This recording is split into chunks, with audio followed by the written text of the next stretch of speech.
Tenho 83 anos e eu quero lhe dizer uma coisa que levei a maior parte desses anos para aprender. Algo que eu gostaria que alguém tivesse me feito sentar e dito claramente, sem enfeitar, sem fazer parecer melhor do que é. Há coisas que você deve parar de compartilhar com a sua família. Não porque você não os ame, não porque eles não amem você, mas porque algumas verdades, uma vez soltas ao ar livre, não podem ser recolhidas. E o dano que elas causam, silenciosamente, devagar, ao longo de meses e anos, pode custar a você a única coisa que você não pode se dar ao luxo de perder nesta fase da vida: sua paz. Eu sei como é acreditar que a honestidade mantém as pessoas por perto. Eu acreditei nisso por décadas. Vincent e eu criamos 5 filhos com base na abertura. Nós lhes contamos tudo. Eu achava que isso era amor. Eu achava que era assim que a família funcionava. Mas depois que Vincent faleceu, há 15 anos, e eu fiquei de repente sozinha nesta casa, tomando todas as decisões por mim mesma, comecei a ver o que nunca tinha visto antes. Há 5 coisas que eu preciso lhe dizer hoje. E eu quero que você fique comigo até às 5, porque a última, aquela que estou guardando para o fim, essa foi a que quase quebrou algo em mim que não tenho certeza de que algum dia sarou completamente. Vamos começar com a primeira. E, honestamente, esta me surpreendeu mais quando finalmente a entendi. Sua situação financeira exata. Deixe-me explicar. Quando Vincent morreu, de repente fui eu quem passou a administrar tudo. As contas, a pensão, a casa, tudo. E meus filhos, David, Linda, Sarah, Emma e o meu caçula, Thomas, todos queriam ajudar. Eu entendia isso. Eles tinham acabado de perder o pai. Estavam preocupados comigo. Então eu me sentei com eles à mesa da cozinha e contei tudo. O que havia nas contas, quanto a casa valia, o que eu planejava fazer com ela eventualmente. Eu achava que estava sendo responsável. Eu achava que estava lhes dando tranquilidade. Preste atenção neste detalhe, porque ele vai importar mais tarde. Em 6 meses, as perguntas começaram. David perguntou por que eu ainda estava em uma casa tão grande sozinha. Linda sugeriu que eu vendesse antes que o mercado mudasse. Emma começou a mencionar uma consultora financeira que ela conhecia. E Thomas, o meu quieto, aquele que nunca pressionava, começou a ligar com mais frequência, o que foi adorável no começo, até eu perceber que as ligações sempre acabavam voltando ao mesmo assunto. Eu não me senti protegida. Eu me senti observada. E veja, nenhum deles estava fazendo algo errado. Eles me amavam, eu sei disso. Mas no momento em que abri aquela porta, algo mudou na forma como me viam. Eu deixei de ser a mãe deles, que administrou uma casa por 46 anos, e comecei a ser alguém cujas decisões precisavam de supervisão. Umas férias que eu reservei, você realmente deveria estar gastando com isso agora, mãe? Uma nova poltrona que comprei para a sala de estar? Isso é um pouco caro, não é? Eu me lembro de estar em uma sapataria numa tarde, segurando um par perfeitamente razoável de sapatos de caminhada e sentindo essa onda de algo que só posso descrever como vergonha. Porque eu estava calculando se alguém faria algum comentário. Não é assim que uma pessoa deveria se sentir ao gastar o próprio dinheiro. Aqui está a questão. Privacidade não é a mesma coisa que segredo. Você não deve aos seus filhos uma cópia do seu extrato bancário. Você absolutamente deve ter um testamento. Você deve ter uma procuração estabelecida com alguém em quem confie. Essas coisas importam. Mas o quadro completo, os números, os saldos, os planos, você pode proteger isso. Porque uma vez que a informação sai, você não consegue puxá-la de volta. E algumas das pessoas que de repente passam a se interessar pelas suas finanças não estão interessadas em você, estão interessadas no que você tem. Eu vi isso, eu senti isso, e não vou fingir o contrário. Agora, a segunda coisa, e esta é mais difícil de falar, sua saúde. As pequenas coisas, especialmente, depois da minha queda, e alguns de vocês conhecem essa história, eu passei 11 horas naquele chão do banheiro. Depois disso, eu me tornei algo na mente dos meus filhos que eu nunca tinha sido antes. Frágil, quebrável, um problema a ser administrado. E eu entendo por quê. Eles ficaram apavorados. Eu fiquei apavorada. Mas o que eu não entendia naquela época era que cada pequena queixa que eu mencionava depois alimentava essa imagem. Eu disse uma vez no almoço de domingo que meus joelhos tinham ficado rígidos a semana toda. Só disse de passagem, do jeito que a gente faz, do jeito que você poderia comentar sobre o tempo. Na segunda de manhã, Linda tinha ligado para um consultório médico em meu nome. Na terça, David estava perguntando se eu ainda deveria estar dirigindo. No fim daquela semana, havia uma conversa de família acontecendo, da qual eu não fazia totalmente parte, sobre se eu estava conseguindo me virar sozinha. Tudo isso por causa de joelhos rígidos. E é aqui que a história fica pesada. Porque não foram só as questões práticas que machucaram, foi a mudança. Uma vez que sua família começa a ver você como frágil, eles não conseguem deixar de ver assim.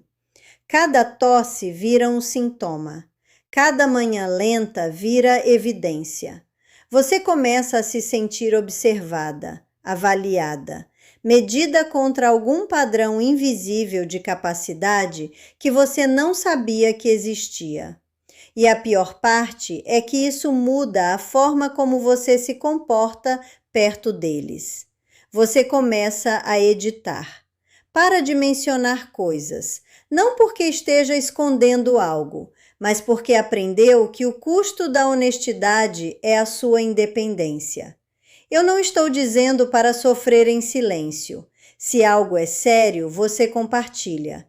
É para isso que a família serve. Mas cada dor, cada noite mal dormida, cada pontada, isso não precisa ser anunciado. Você viveu no seu corpo por 8 décadas. Você sabe a diferença entre algo passageiro e algo urgente. Confie nesse conhecimento. Fale com o seu médico. Acompanhe o que importa. Mas não dê à sua família um motivo para tomar decisões por você antes que você esteja pronta para deixá-los fazer isso. Porque a sua dignidade não é uma coisa pequena. Espere, fica pior. E esta é a terceira: ser arrastada para conflitos familiares. Oferecer opiniões quando ninguém realmente as pediu. Vou ser honesta com você, eu costumava fazer isso. Depois que Vincent morreu, acho que eu estava solitária de um jeito que não reconhecia completamente.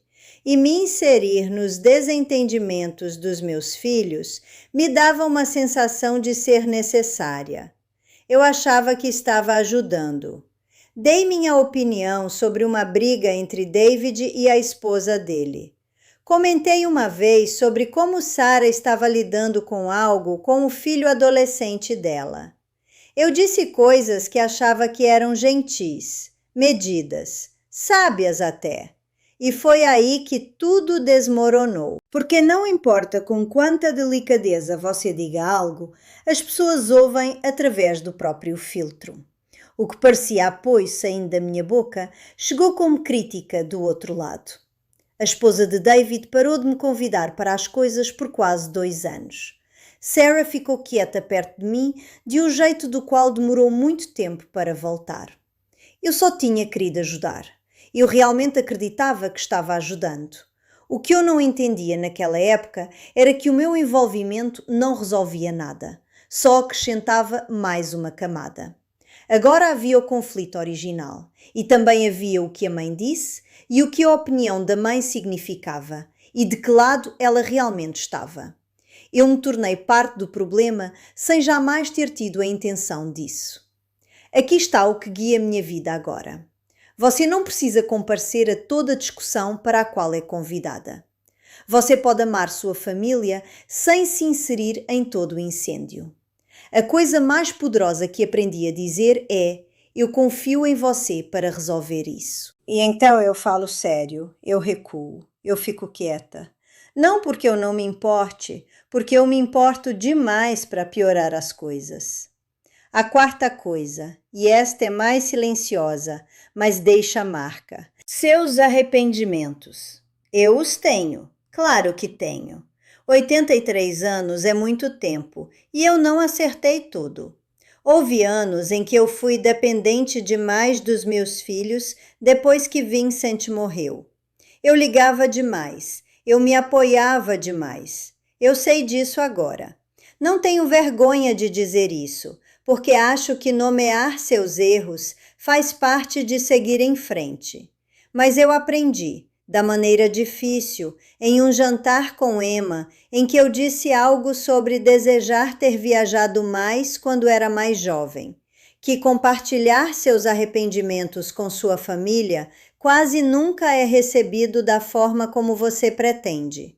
Emma ficou quieta, completamente quieta, e mais tarde ela disse: Mãe, nós te impedimos? É isso que você está dizendo? Ela não estava com raiva, ela estava magoada. E a mágoa dela era real, mesmo que eu jamais tivesse querido dizer aquilo dessa forma. Eu só estava refletindo, só sendo humana.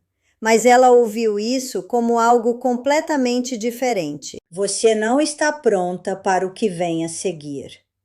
Porque depois daquele jantar, algo sutil mudou entre Emma e eu. Não de forma dramática, só um leve afastamento da parte dela, um cuidado, como se ela tivesse medo do que eu pudesse dizer em seguida, medo do que minhas reflexões honestas pudessem revelar. E eu não queria isso. Eu nunca iria querer isso. Então aprendi a guardar meus arrependimentos um pouco mais perto. Não porque sejam vergonhosos, porque são sagrados. Eles pertencem a mim. A tristeza pelo que eu não fiz, o orgulho pelo que eu fiz, essas coisas são minhas. Eu posso fazer as pazes com elas em particular. Não preciso colocá-las aos pés dos meus filhos e vê-los tentando descobrir o que fazer com esse peso.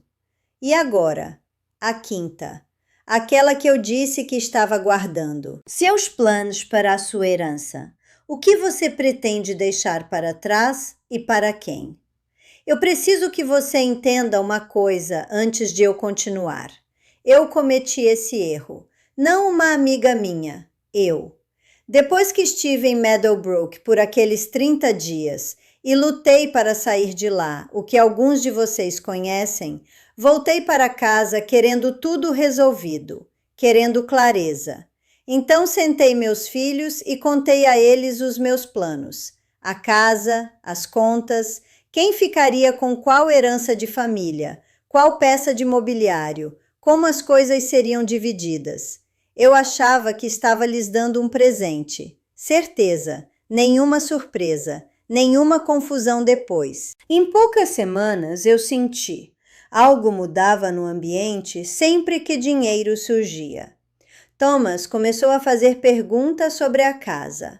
momento, valor de mercado, se eu já tinha considerado vender antes.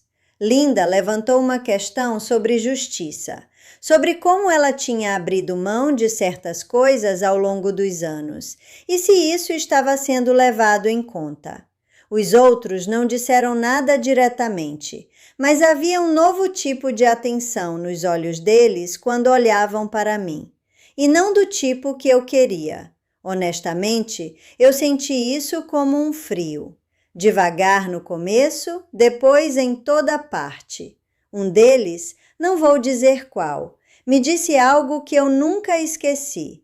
Estava tentando ser gentil. Realmente estava.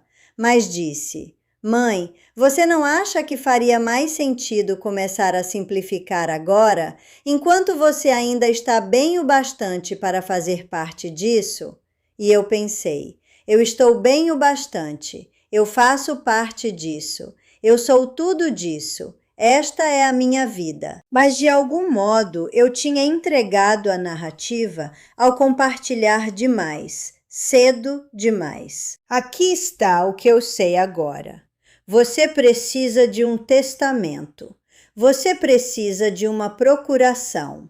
Você precisa de alguém em quem confie absolutamente para executar os seus desejos quando chegar a hora. Mas os detalhes, as especificidades, as porcentagens, quem fica com o quê? Isso não precisa ser anunciado à mesa de jantar. Isso é assunto seu. É legal, está resolvido. E não exige uma prévia. Porque no momento em que sua família conhece o plano, alguns deles, até os bons, os amorosos, vão começar a filtrar tudo através disso. Seus gastos, suas escolhas, sua liberdade. E você vai sentir isso, silenciosamente, todos os dias, como uma mão no seu ombro que aperta um pouco demais. Eu leio todos os comentários que vocês me deixam, todos, cada um deles. E eu vejo vocês dizendo as mesmas coisas com palavras diferentes. Que vocês se sentem invisíveis. Que seus filhos têm boas intenções, mas estão lentamente assumindo o controle. Que vocês estão apavorados com a possibilidade de acabar em algum lugar que não escolheram. Administrados por pessoas que amam vocês, mas já não enxergam vocês. Eu ouço vocês. Eu vivi isso. Um dos meus filhos me ligou na semana passada. Disse: Mãe, as pessoas estão assistindo a esses vídeos e falando sobre a nossa família. Eu disse: Ótimo. Talvez alguém precise ouvir isso. Porque alguém precisa. Talvez esse alguém seja você, sentada com isso agora, reconhecendo a sua própria vida em algo que eu disse. Se isso for verdade, deixe um like. Isso me diz para continuar. E inscreva-se se quiser continuar conversando, porque toda semana eu me sento a esta mesa e digo a verdade para vocês. Não uma versão dela. Não as partes confortáveis, a verdade. E a verdade hoje é esta: você conquistou o direito à sua privacidade. Você conquistou o direito à sua paz. Proteger o que é seu não é desonestidade, é sabedoria. É o tipo de sabedoria que só vem de viver o bastante para ver o que acontece quando você entrega demais, cedo demais. Mantenha suas finanças perto de si. Deixe as pequenas dores passarem sem anúncio. Fique fora dos incêndios que não são seus para apagar. Segure seus arrependimentos com gentileza e em particular. E deixe seu plano sucessório viver silenciosamente em um documento legal, onde ele pertence, não na mesa da cozinha, onde pode causar danos. Você não é invisível, você não é inútil. Você é alguém que carregou muita coisa por muito tempo. E agora, se estiver disposta, você pode escolher algo diferente. Você pode escolher a sua paz.